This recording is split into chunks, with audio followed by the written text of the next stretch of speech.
ನಮಸ್ಕಾರ ಎಲ್ಲರಿಗೂ welcome back. ನಾನು ಮಂಜು, ನೀವು ನೋಡ್ತಿದ್ದೀರಿ ಮಂಜು ಸ್ಟೋರೀಸ್. ಫ್ರೆಂಡ್ಸ್, ನಿನ್ನೆ ನಮ್ಮ ರಾಯಲ್ ಚಾಲೆಂಜರ್ಸ್ ಬೆಂಗಳೂರು ತಂಡ ರಾಜಸ್ಥಾನ್ ರಾಯಲ್ಸ್ ವಿರುದ್ಧ ಹೀನಾಯವಾಗಿ ಸೋತ ಮೇಲೆ ನಮ್ಮ RCB ತಂಡದ ಕ್ಯಾಪ್ಟನ್ ಆದ ಪಾಪ್ ಡು ಪ್ಲೆಸಿ ಅವರು ಪ್ರೆಸ್ ಕಾನ್ಫರೆನ್ಸ್ನಲ್ಲಿ ಸೋಲಿಗೆ ಕಾರಣವನ್ನು ತಿಳಿಸಿದ್ದಾರೆ. ಹಾಗಾದರೆ ಅವರು ಏನು ಹೇಳಿದ್ದಾರೆ ಅಂತ ನಾನು ನಿಮಗೆ ಈ ವಿಡಿಯೋದಲ್ಲಿ ತಿಳಿಸ್ಕೊಡ್ತೀನಿ.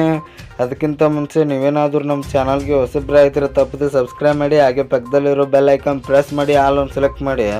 ಯಾಕೆಂದ್ರೆ ನಾನು ಯಾವುದೇ ಕ್ರಿಕೆಟ್ ಬಗ್ಗೆ ವಿಡಿಯೋ ಮಾಡಿದರೆ ನಿಮಗೆ ತಕ್ಷಣ ನೋಡ್ಕೊಂಬರುತ್ತೆ, ಆವಾಗ ನೀವು ವಿಡಿಯೋನ ಮೊದಲಿಗರಾಗಿ ನೋಡ್ಬೋದು. ಸಬ್ಸ್ಕ್ರೈಬ್ ಅನ್ನೋದು ಸಂಪೂರ್ಣ ಉಚಿತ. ವಿಡಿಯೋ ಕೆಳಗಿನ ಬ್ಲ್ಯಾಕ್ ಫ್ರೆಂಡ್ಗೆ ಮಾಡ್ಕೊಳ್ಳಿ. ಇನ್ನೂ ತಡ ಮಾಡಿದೆ ವಿಡಿಯೋ ಶುರು ಮಾಡೋಣ ಬನ್ನಿ. ಇನ್ನು ಫ್ರೆಂಡ್ಸ್, ಪ್ರೆಸ್ ಕಾನ್ಫರೆನ್ಸ್ನಲ್ಲಿ ಪಾಪ್ ಡು ಪ್ಲೆಸಿ ಅವರು ಏನು ಹೇಳಿದ್ದಾರೆ ಅಂತ ನೋಡಿದರೆ, ನಾವು ಮೊಟ್ಟ ಮೊದಲನೇದಾಗಿ ಈ ಪಂದ್ಯವನ್ನು ಟಾಸ್ ಸೋತಿದ್ದು ಮೇನ್ ಕಾರಣ ಆಯಿತು ಅಂತ ಹೇಳ್ಬೋದು.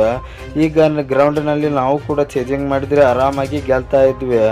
ಆದರೆ ನಮಗೆ ಬಾಲಿಂಗ್ನಲ್ಲಿ ಸ್ವಲ್ಪ ಅಂತ ಹೇಳ್ಕೊಳ್ಳುವಂಥ ಲಯ ಸಿಗಲಿಲ್ಲ ಅಂತ ಹೇಳ್ಬೋದು. ನಮ್ಮ RCB ತಂಡದಲ್ಲಿ ಸಿರಾಜ್ ಅವರು ಅಂತ ಹೇಳ್ಕೊಳ್ಳುವಂಥ ಪರ್ಫಾರ್ಮೆನ್ಸು ತೋರಲಿಲ್ಲ. ದಯಾಳ್ ಅವರು ಕೂಡ ಟಾಪ್ಲಿ ಅವರು ಒಂದು ವಿಕೆಟ್ನ ತೆಗೆದುಕೊಟ್ಟರು ಸ್ಟಾರ್ಟಿಂಗಲ್ಲಿ, ಮತ್ತೆ ಅದು ಕಂಟಿನ್ಯೂ ಆಯಿತು ಅಂತ ಹೇಳ್ಬೋದು. ನಾವು ಬಟ್ಲರ್ ಅವರ ವಿಕೆಟ್ ತೆಗೆಯಬಹುದಿತ್ತು. ಅವರು 10 ರನ್ ಇರುವಾಗಲೇ ವಿರಾಟ್ ಕೊಹ್ಲಿ ಅವರು ಕ್ಯಾಚನ್ನು ಡ್ರಾಪ್ ಮಾಡುತ್ತಾರೆ. ಆ ಕ್ಯಾಚನ್ನು ಹಿಡಿದಿದ್ರೆ ನಾವು ಈ ಪಂದ್ಯವನ್ನು ಆರಾಮಾಗಿ ಗೆಲ್ತಾ ಇದ್ವಿ. ಇನ್ನು ಪಾಪ್ ಡು ಪ್ಲೆಸಿ ಅವರು ವಿರಾಟ್ ಕೊಹ್ಲಿ ಅವರ ಬಗ್ಗೆ ಏನು ಹೇಳಿದ್ದಾರೆ ಅಂದರೆ, ವಿರಾಟ್ ಕೊಹ್ಲಿ ಅವರು ಇನ್ನೂ ಸ್ವಲ್ಪ ಅರ್ಜೆಂಟಾಗಿ ಆಡಿದರೆ ನಾವು ಈ ಪಂದ್ಯದಲ್ಲಿ ಬಿಗ್ ಸ್ಕೋರ್ನ ಕಲೆ ಹಾಕಬಹುದಿತ್ತು. ಅವರು ಸ್ಲೋವೆಸ್ಟ್ನ 100 ಹೊಡೆದರು. ಇದು ಕೂಡ ಒಳ್ಳೆಯದು. ನಾವು ಅವರಿಗೆ ಯಾರಾದರೂ ಸಾಥ್ ಕೊಟ್ಟಿದ್ರೆ ಈ ಪಂದ್ಯದಲ್ಲಿ ನಾವು ಬಿಗ್ ಸ್ಕೋರ್ನ ಹೊಡೆಯಬಹುದಿತ್ತು.